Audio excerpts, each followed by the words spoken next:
Wine Surger Advent Calendar 2024.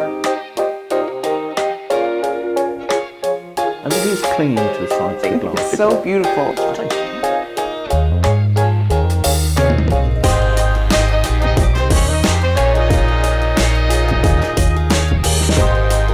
Hey guys, welcome back to day 6 of Wine Surger Advent Calendar 2024, Wines of the Americas.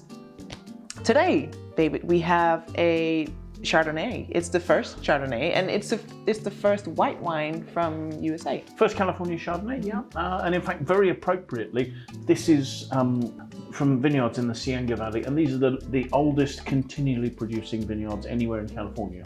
They were planted in 1849, so there's a wonderful long history here. I'm not sure that the vines are actually necessarily that old, but there've been vineyards here producing wine all that time. So there's a lovely backstory to this.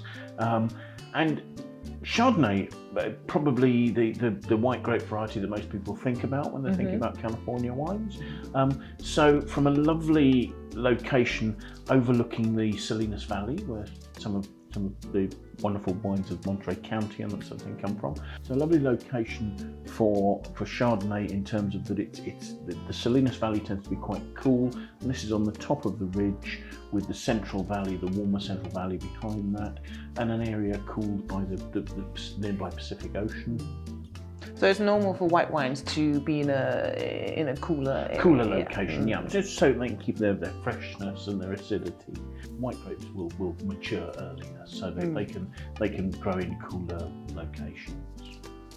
Yeah, that definitely makes sense. Chardonnay is probably one of the most popular wines in the US. In terms of white, in terms of white, when you think of California. Would you call it the king of whites?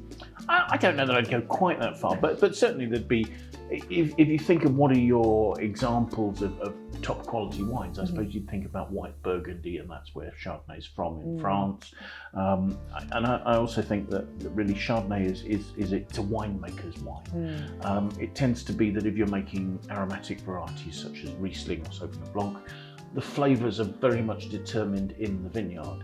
Whereas with Chardonnay is quite a neutral tasting grape variety, but you can manipulate it in the winery by fermenting it in barrels, aging it in barrels, aging it with its lees. So you can give it sort of vanilla flavours, you can give it toasty flavours, you can give it creamy flavours.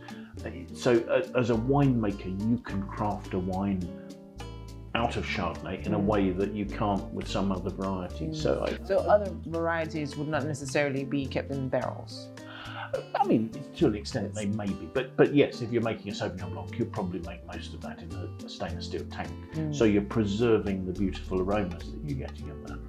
I suppose also in terms of matching with food, Chardonnay has a sort of a richness and a body that most other varieties don't. So you're looking for a wine that's going to be medium to full-bodied. That sounds lovely. Let's have a look at it. Let's have a look at it, shall we? I mean, just in terms of colour, this is not particularly dark. It's not as if it's a deep yellow or anything. So it's still quite a young wine. It's a 2020. I should have introduced it really. It's Eden Rift Vineyards. Just looking at it there, it's almost a sort of a pale yellow with perhaps a greenish hint. Swirl it. The wine has about 14% alcohol, is it? 13.9, yes. I think it says on the label there. It's forming tears that are running down the glass there. Actually, there's a lovely condensation. You can see we've got this nicely chilled. With Chardonnay, it's worth realising, because it's a fuller, richer style of wine, perhaps not as chilled as a fresher, leaner, lighter white wine would be, but we've put in the booklet recommended serving exactly, which I think is very useful, because I have no idea how to store my wine, or how cold or warm, and also I feel like a lot of people have different opinions as well when it comes to an extent. preferences. I think there's a danger if you over chill a wine, if you just take it straight out of the fridge and open it, but it will warm up in a glass, and that's why white wine tends to be served in smaller glasses, so that it's a smaller pour and it doesn't warm up as quickly, so that the wine in the bottle will stay cool longer. So let's have a look at the aromas, shall we? Let's do it. So do you see there what I was saying about how that's not as aromatic, because it's not as overtly fruity as say a Riesling or a Sauvignon Blanc might be. That's more I suppose there are notes of peach, that sort of thing. But also there are notes of the barrel there. There are toasty notes, perhaps a little delicate vanilla. Yeah. But also some creamy notes, almost buttery notes. Yeah. And then I never would have thought of that, but I can really smell the buttery. it's a byproduct of something called a malolactic conversion. You get the creation of an aroma called diacetyl, and then that's a buttery type aroma. But also I think there's a mineral note there, almost like you can smell on a hot day wet stones by a riverside or something like that. There's a note of that as well. I think that's a fermentation aroma possibly coming from the barrel ferment. So it smells really fresh. Plenty going on there, but plenty of complexity, all overlaying that sort of stone fruit peachy notes there. So that's for taste. Yeah.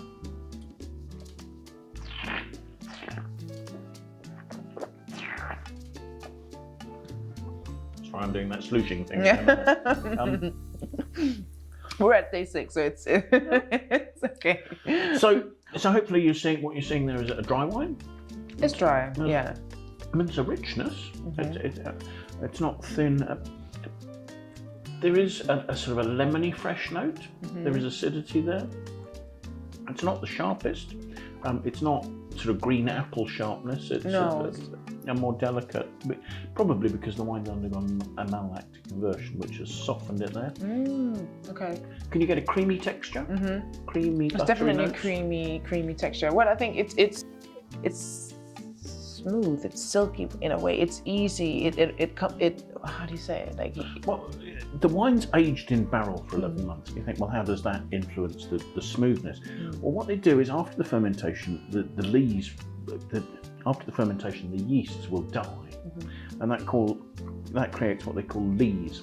So there's dead yeast on the bottom of the barrel, and if you go along and you stir that up, as the yeasts break down during the aging process, it releases sugars and it releases proteins into the wine, and it gives that sort of smooth roundness, and it helps to smooth it, to add just a bit of weight to the wine and a bit of. And again, it's this process of the winemaker creating the wine in the winery. So I think that's a nice example of that.